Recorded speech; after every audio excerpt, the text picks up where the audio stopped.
I apologise in advance. I am suffering from what scholars describe as man flu at the moment, so if I'm a little bit slow and I stretch my words, I apologise.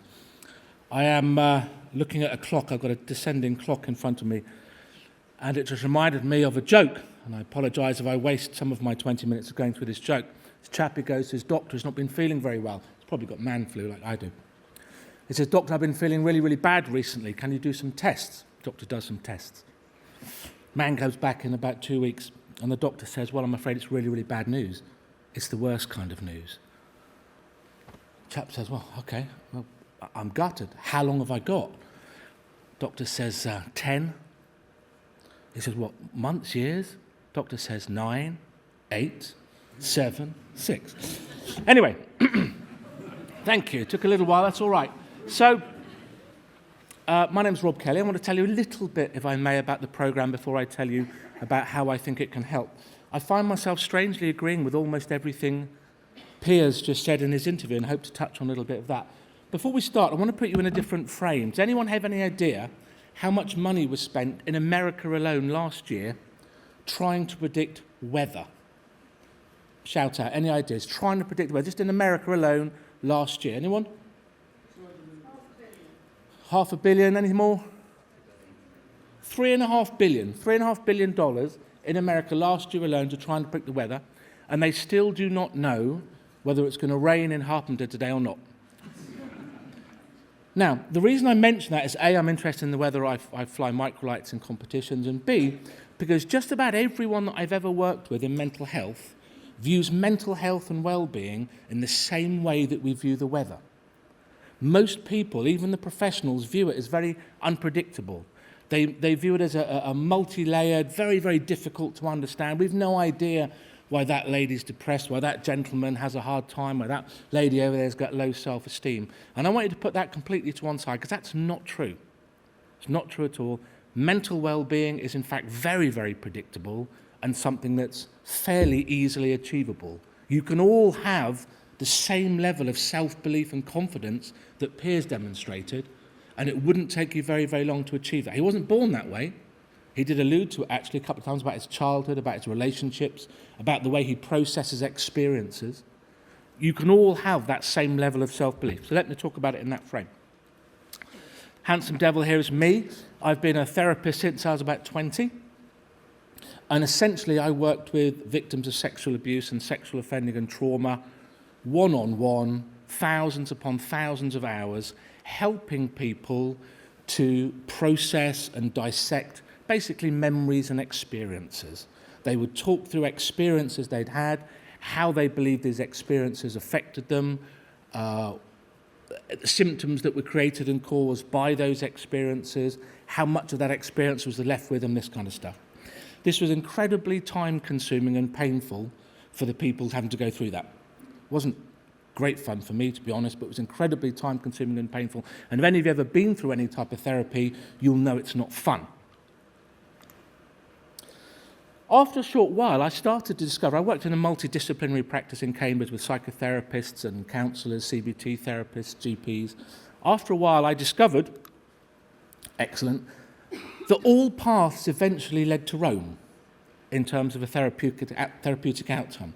What I mean by that is this. If you have, for example, depression, and you go for any type of therapy or counselling, or you take drugs, and you are cured of your depression, that treatment has worked in the same way. So whether you go for 6 years of psychotherapy or 5 years of solution-focused psychotherapy or 6 weeks of CBT, and you overcome your problem, you have overcome it for the same reasons. There is only one reason why you have your depression or your anxiety or your fear and phobia.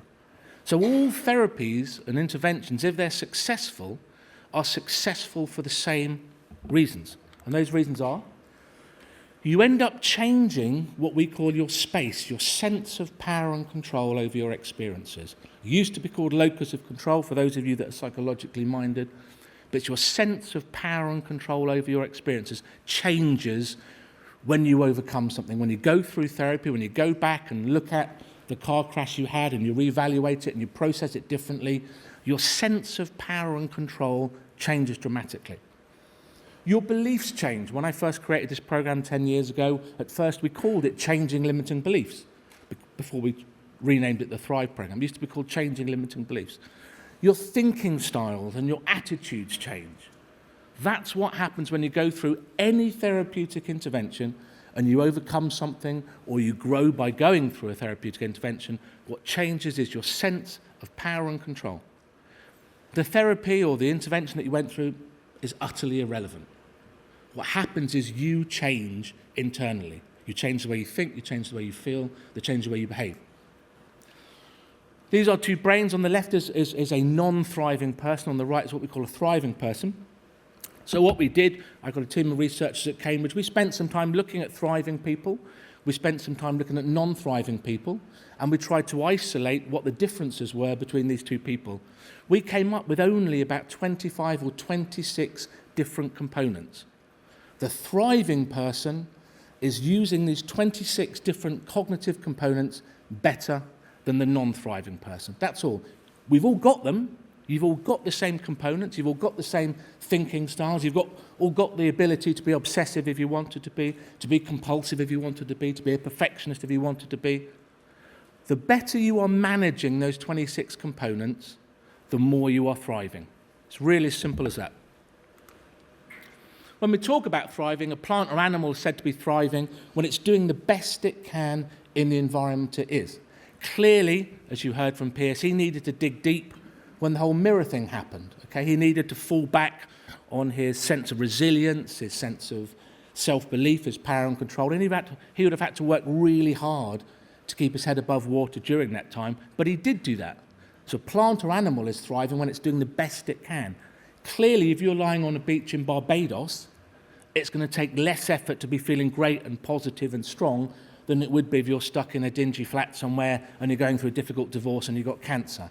Clearly, you are going to need to put more effort in at that point, but that's okay. In our parlance, in Thrive parlance, it's about optimizing those crucial cognitive skills, optimizing, understanding how your beliefs affect you, how your sense of power and control affects you, how your different thinking styles affect you, how you respond to these different situations in life. Do you realise my time is not actually going down at all? Does that mean I've got all day? It still says 20. Is it suddenly going to stop and go down to 5? This is what a thriving person looks like. This is the skill set of a thriving person. One of the reasons why people like Piers and fantastic Andrew was on before Piers, I wasn't here this morning, so I can't comment on that. But one of the reasons why people can have that level of self-belief is partly because they don't have the same level of social anxiety as the average person does. Most people have quite a lot of social anxiety. Most people feel quite a lot of social pressure. Standing up here talking to you people, most people would feel a little bit like a shrinking violet. Piers doesn't have that. So it's much easier to be confident in yourself. It's much easier to have that self-belief when you're not feeling incredibly challenged by other people looking at you. So my program, like Piers talked about, is entirely based on research. I should be dead. I've had 2 major operations, if you want to come and see my scars afterwards, but I've had 2 brain operations when I was 20 and 25. I can't feel anything in the top half of my body. My hands, left hand's in my pocket, not being lazy, but I got no nerves, no feelings, no muscles in my left arm at all. I genuinely should be dead. That's not just a line. I was told when I was 21 by the top neurologist in the country that I'm surprised you're still walking. I don't understand you're in a wheelchair. You'll be dead in 5 years' time. I had to make a decision at that point. Do I believe the man in the white coat or do I make my own life instead? So I started to think at that point in a far more scientific sense, as Andrew talked, far more looking at data, looking at evidence before I make a decision about anything. Now, you all seem lovely, mostly lovely, but I wouldn't believe anything of any importance you told me about my life until you can prove it to me. I want to see the evidence. I'm sure if you say that the Bach flower remedy might help regenerate your syrinx in your spine, Rob, you seem very nice. Show me the evidence. Based on the evidence, I'll believe you. So this is an evidence-based program. You've all seen millions of self-help books which are based on nothing more than somebody's whim. This is entirely based on evidence and research. Oops, excuse me. Oh, go back to this. This is really important. So You may or may not know that a significant number of old age pensioners die in the first year of going into an old age people's home in the UK. Partly they are old, I understand that, but a significant number die in the first year. They lose their sense of power and control that I mentioned earlier. They give up the will to live. Do you know, if you bought them a single pot plant to look after, a single pot plant, and show them how to look after it, they're going to live for up to 30% longer. They feel more powerful. They feel more in control. They feel that they're having an effect on life again, and so they live longer just because they've got a plant. Most of the research around depression at the moment, particularly by Morawski and Ross, talk about depression as something very, very simple. It's about how much control you think you've got over good or bad outcomes in your life. If nothing you do seems to make a positive impact, your likely response is going to be to react with negative mood or depression. There was a huge study done in the UK, the British cohort study. They followed 2,000 10-year-old kids, followed them till age 30. They measured what I describe as their sense of power and control, or their locus of control, age 10. They remeasured at age 30. The children that felt powerful, age 10, were significantly less likely, age 30, to be overweight, to be drinkers, to be smokers. They were far more likely to be in a job or a career that they loved. They were far more likely to have gone all the way in education. They weren't likely to have visited their doctor that year. They were far more likely to be thriving individuals, and you can measure at age 10. And what they're measuring is how powerful you feel. Now, I apologise for any Catholics in the audience. I found this picture at short notice. I don't imagine for 1 minute that the nuns in this particular study were growing cannabis. But it was the only smiling pictures of nuns I could find while I was in the bath this morning. This is a very, very famous study. There's a convent in Milwaukee, Wisconsin, in the States, where Happy Days was filmed, by the way, if you're old enough to remember it. And when you entered this convent in the 1920s or 1930s, you'd write a one-page bio about yourself, about looking forward to spending time at the convent. Anyway, 70 years later, in the 1990s, a group of psychologists got hold of some of these, and all they did was measure them. They looked through these bios for the positive emotional language, how powerful these nuns felt, which came out in their language, okay? So a positive, powerful one might be, I'm really looking forward to spending my life with God and embracing the wonderful life at this convent. A neutral one might be something like, I start on Tuesday. 50% more of the positive nuns were still alive in 1990 than the ones that were neutral in 1920. Your attitude, your positivity, based on a skill set, there's no point in being positive unless you've got a skill set to make it worse. That's hope. Yeah, that's not a belief. If you're hoping for something to change, you're relying on something outside of yourself. You've got to have that skill set in yourself. It has gone down quickly. This is what I call our formula. And if we compare it to Piers just for a minute, if we could, he's got the resources, he's got the skills, he knows his stuff, he's been there and done it. He puts in the effort before he's doing an interview, as he said, to do all the research. And he's got the belief, so he's right in the middle there. He did mention Trump, so it's fair to bring him up, okay? He's got the self-belief, but he hasn't got the resources. There's no point in you having the belief unless you've got the resources to back that up. If we're all standing at the start line right now of a marathon, there's no point in you really, really, really believing you can run a marathon if you can't run. Like me, you probably make it about a mile or two and you're going to all fall flat on your face. You've got to have the skills and resources. You've got to have the ability to do the thing that you're feeling positive and powerful about. Excuse me. Ordinarily, I'd play you a video to go along with this, but I didn't bring it today. So I just want you to think about accents for a minute. Think about different accents people have. We've got Geordie accents, we've got Her Majesty, we've got Billy Connolly, Reverend Ian Paisley, if you remember that. Really strong accents. Where do accents come from? You think about the difference between a really, really deep Belfast accent like Ian Paisley, and you think about Billy Connolly speaking fairly Scottish, and me, my semi-London via Cornwall twang that I have. Where do we get this from? And the mannerisms, and the vocabulary, and the words, and the intonation. Where do we get it from? This is your bit. That's a question. Where do we get it from? We copy it. We copy it, okay? I sound like this because I copied my parents and the kids I went to school with. Billy Connolly sounds very, very Scottish because he copied his parents and the kids he went to school with. Same thing for anyone. Same with the Geordie accents. Okay? You copy your accent and the mannerisms and the vocabulary and the words off your parents and off your peer group. It's not just their vocabulary. It's not just their accents you copy. You copied their thinking styles. You copied their beliefs. You copied their behaviours. If your mum or dad screamed and jumped on a table when they saw a spider, you're likely to have copied that. You might not jump on a table, but you're likely to be frightened. You got all of your beliefs and your attitudes and your behaviours from your parents and the people you grew up with. Okay? They're just beliefs. You can change any one of those. It's not difficult to do that. I had my eyes tested recently, and I was surprised to find that the eye test is pretty similar to what it was 40 years ago when I first had them tested. And then they put these glasses on you, those of you that know about it, and then what they do, they put in lots of these lenses. And hey presto, suddenly you can see. The way we process experiences in life, if you believe, for example, that bad weather makes you depressed, you're going to be depressed for the rest of your life when there's bad weather. Okay? If you think of it as a two-stage process, bad weather makes me depressed, you're going to have seasonal affective disorder for the rest of your life. Okay? The moment you realise, though, it's actually a three-stage process, that it's in fact the way you think about the weather that makes you depressed. Well, I can't change the weather. Piers probably could, right? I can't change the weather. I can change the way I feel about the weather. I can change the way I think about the weather. Therefore, I can stop that depression. I can change what I'm experiencing. You've got to realise that everything in life, which is about 95% of life, is how you do it.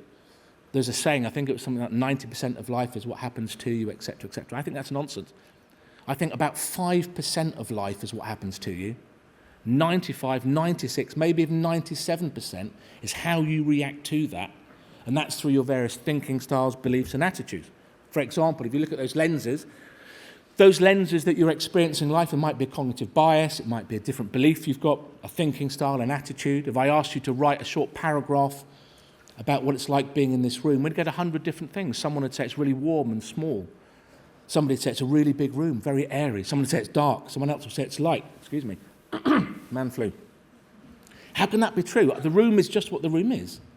But none of us are experiencing reality.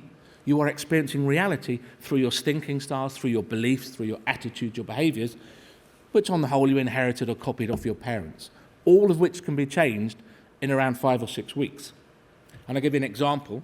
If we talk about the idea about addiction, can I just ask how many of you in this room, by show of hands please, believe in some way, shape or form that smoking is addictive or an addiction? Hands up, those that think smoking in some way, shape or right up so we can see. Don't be shy, not going to pick on you.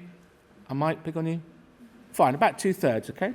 So that's a belief. Whether that's real or not doesn't matter for the time being, but you have a belief, okay? About 5 million people die worldwide every year from smoking-related illnesses. 87% of smokers say they would stop smoking if they could. The vast majority of those cite as the reason why they can't stop the fact that they're addicted. You can extrapolate that there and say about 4,700,000 people die every year unnecessarily from smoking-related illnesses just because they have a belief about smoking. Now, I'm definitely on 0 points already on the time here, so I'll give you an example of that. If you think about smoking, any ladies in the room who stopped smoking when they were pregnant? Can I see a hand up for that? Was it easy, madam? Yes.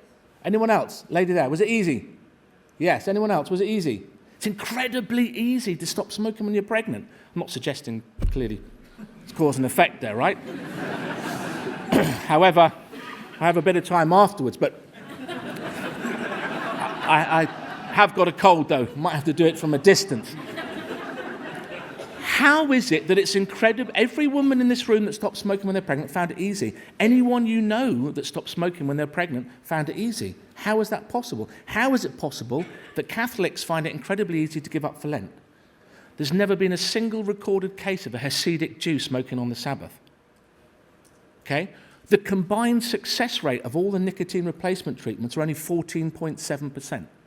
And perhaps the best research ever was El Al, the Israeli airline, followed smoking aircrew over a number of flights, 1, 3, 5, and 7-hour flights. And all they did was record the time that they really, really wanted a cigarette.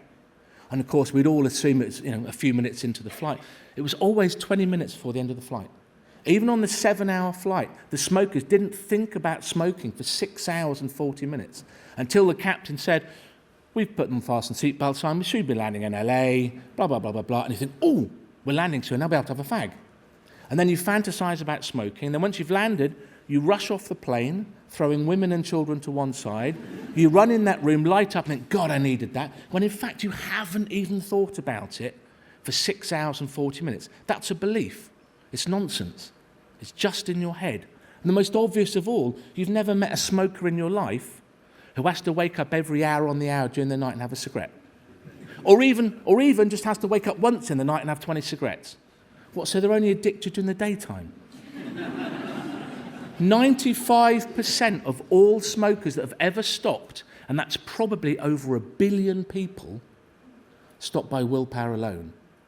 Okay, but you don't hear that on the adverts and you don't see that on telly. The reason why people believe that smoking is addictive is because the guy in the white coat, your doctor, told you it's addictive.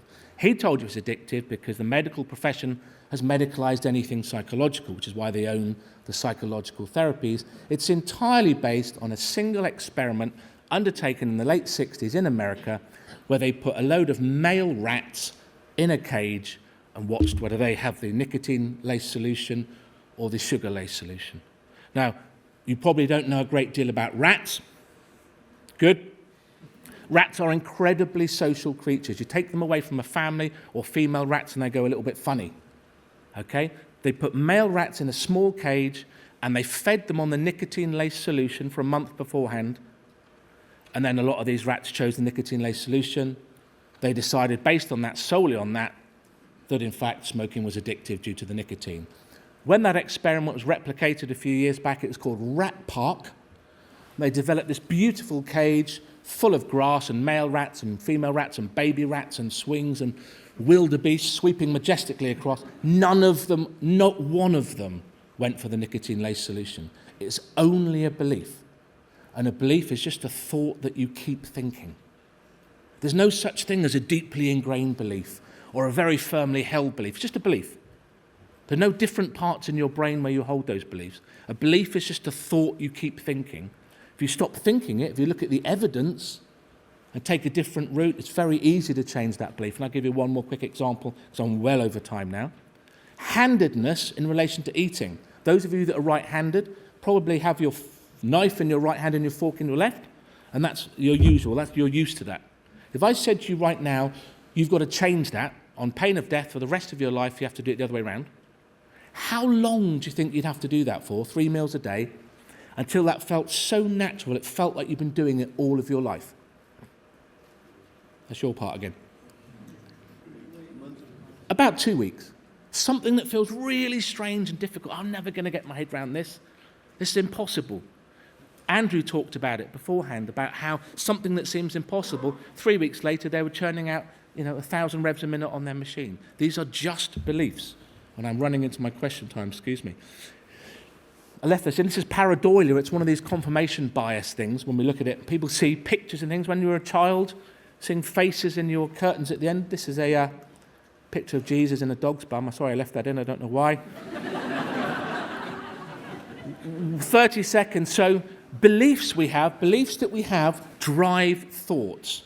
And thoughts create beliefs. It's a virtuous circle or a vicious circle, depending on what that belief was. If I had the belief that I had social anxiety, if I had the belief that you people could somehow affect my life by the way you think about me, that would have produced thoughts coming into my mind. Last night I wouldn't have slept. This morning I'd have been nervous. Driving down today, I'd have been really anxious. I'd be having lots of thoughts coming to mind. Oh, Rob, don't do that. Make sure you don't say that. Certainly don't say the F word. Don't do this, don't do that. Don't have any of those thoughts because I don't have the belief that I have social anxiety. Therefore, those thoughts don't come into my mind.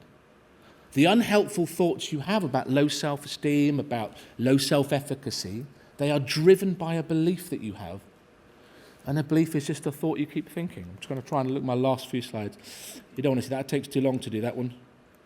If you look at this for 10 seconds, Imagine I want you to put these words into alphabetical order just for a second. Just scan them very, very quickly for me. Got to put these 10 sentences into alphabetical order. Okay? Not giving you long enough. If you did that and you wrote that down, you took 2 minutes to do it, for 10 minutes to 40 minutes afterwards, you'd act and think like an older person. Derren Brown uses this all the time. This is called priming. Hidden in those sentences were words that's synonymous with being old. And if you think words synonymous with being old, you're going to act more like an old person. So if you get up in the morning and you're thinking unhelpful thoughts and you're thinking negative thoughts, or you're thinking catastrophic thoughts, you have self-doubt, you are priming yourself for the whole day. You certainly don't want to see that one. That takes way too long. I may touch on this. I know we're running very, very late. There is a significant difference. You hear Piers talk, and his self-esteem not only is high, but it's stable and high. He took a little bit of a dip. Maybe his self-esteem came down from 95% to 85% with the whole mirror thing. It didn't go down to 10. He didn't say he locked himself in a house for 6 months, did he? It went down a little bit because Pierce's self-esteem is mostly based on what he thinks of himself. If you've got a lot of social anxiety and you worry a lot about what other people think, your self-esteem is more based on what people outside of you think about you. Then your self-esteem is up and down like a yo-yo. You can have a really rubbish week. You see your friends on a Friday night, your self-esteem goes straight up. You should not put your self-esteem in the hands of external events. You should make your self-esteem to be about what you think of you. We can teach you how to do that. Have I got 10 more seconds? 10 seconds. This is almost the most important thing, and I do apologise. I'm not going to leave you this, and this is going to be awful. It's going to ruin the rest of your day. Very, very briefly. Some of the most significantly unhelpful beliefs people have are about their past. Just about everybody believes that their past or their childhood or growing up still significantly affects them now, and it's just not true. The only part of your childhood that does affect you now are the beliefs that you have now based on your childhood. So very, very loosely, number one, we don't store memories. We don't store pictures. That image you have in your head of your wedding day or what you did last Saturday, you didn't store that anywhere. You don't have a storage in your brain. You don't have a filing cabinet in your brain that stores pictures. Memory is entirely constructive. The idea that you might be plagued somehow by having memories in the back of your mind that are still affecting you now is just not true. As if that's not bad enough, you equally don't store emotions. You have no stored emotions anywhere in your brain or in your body. Therefore, any emotion you ever experience, you've just created now by the way you're thinking now. So you've got no excuse at all for not absolutely having the life you want, because it's not about the past, it's not about the way you were brought up, it's not about the parenting, and all of it can be changed relatively quickly. And I'll stop there. Thank you very, very much.